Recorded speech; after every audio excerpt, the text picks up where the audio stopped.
Hello mga kabunso! So ngayon, gusto ko lang ipapakita sa inyo mga kabunso yung ipinatayo naming kunting store mga kabunso at may mag-asawang nagbigay ng kunting punan para sa store. Tingnan natin mga kabunso. Charang! At ito na mga kabunso yung tindahan na ipinapagtayo namin.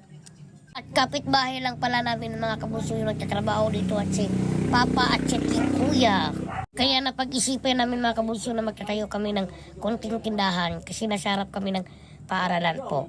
At sana rin mga kabunso maraming bumili dito. Charot!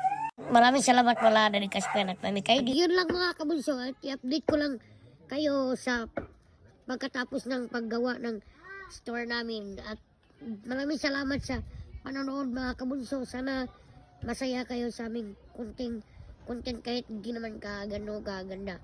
At God bless sa ating lahat mga kabunso. And follow and share this content. And nasa bio namin mga kabunso. Sana yung sa YT namin. See you.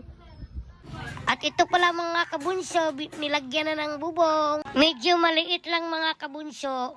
Pero malaking tulong na to para sa amin mga kabunso. Kaya sobrang nagpapasalamat kami mga kabunso sa Panginoon. Lalong-lalo na mga kabunso kay Mami Kaidin at Daddy Kaspen. At hanggang dito na lang po muna mga kabunso. At i-update ko lang po kayo mga kabunso. See you sa part 2. Bye-bye mga kabunso. Love you all.